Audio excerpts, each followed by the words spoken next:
Here we go. Winners, losers, and what to look for. And then, ladies and gentlemen, after long last, your questions for Sean and Dan. If you want recommendations on which Fairway and Green products to buy or what to do this weekend, what to watch, which to stream on Netflix, they are open for business on anything you would like to know.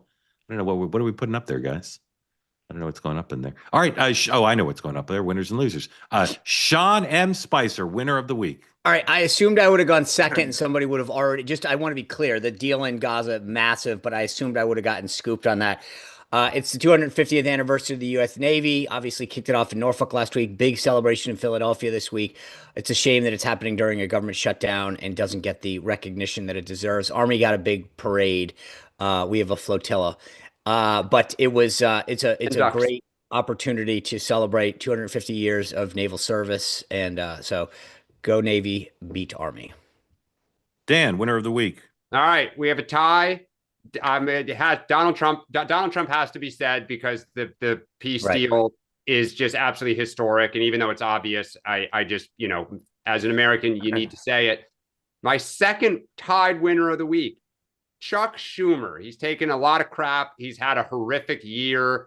He has had a good week in that his caucus is sticking together. And, we have kind of gotten the upper hand in the short term. So Donald Trump and Chuck Schumer are my tied winners of the week. Is this Joe and Mika live with Mondami right now?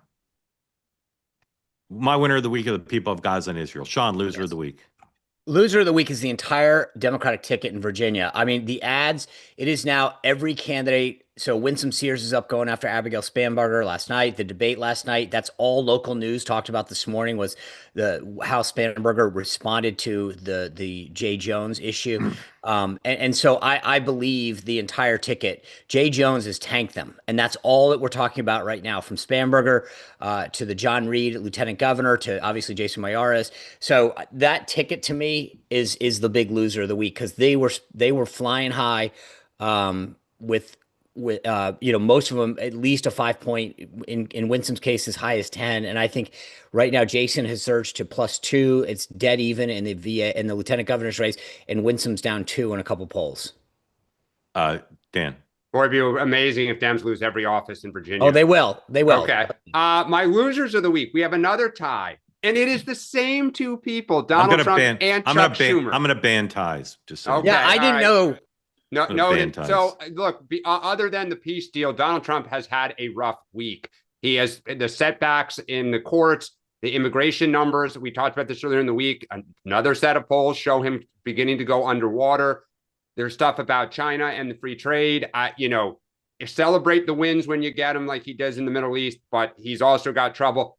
Chuck Schumer, that video he did, his statement that like this is good for us the longer it goes, there's just more and more signs reminding everyone why in today's age he is probably not fit to continue to be leader much longer. The Nobel Peace Prize Committee. I was waiting for us to bring that. Okay. Yeah. I mean, come on. They just be nimble. Just go with reality. This woman who won seems like a very deserving person for an Atlantic magazine or New Yorker profile. The Nobel Peace Prize for what she's done compared to what just happened. They should have been more nimble. Is there a history of them like audibling after a vote to like revote? No, I'm sure never once. But again, like for the brand, you should have done it.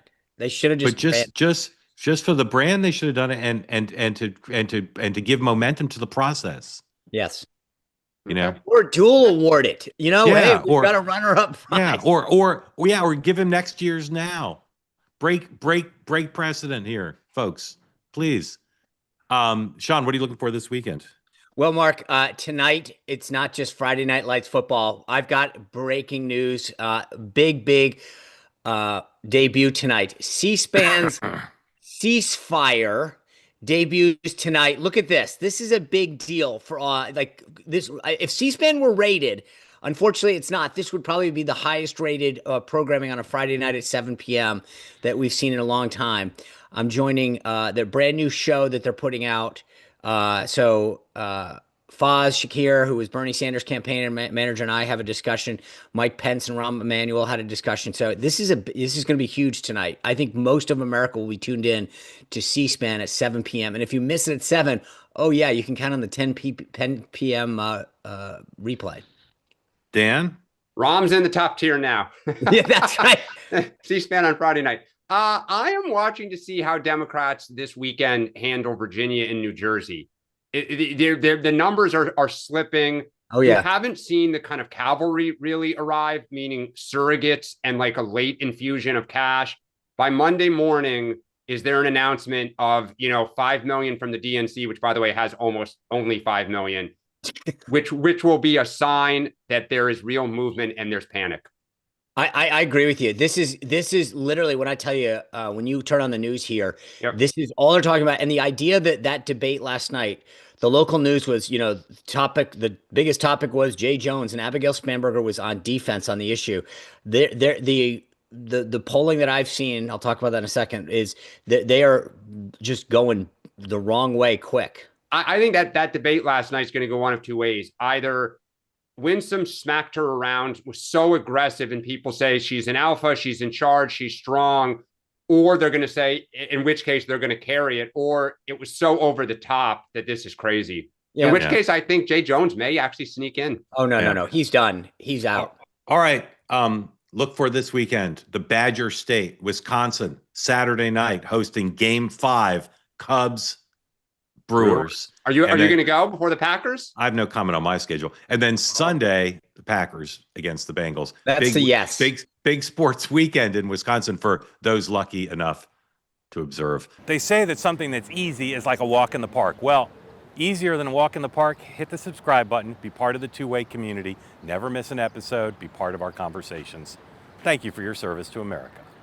And don't forget, you can now listen to the morning meeting and Two-Way Tonight on Apple, Spotify, or wherever you get your podcasts.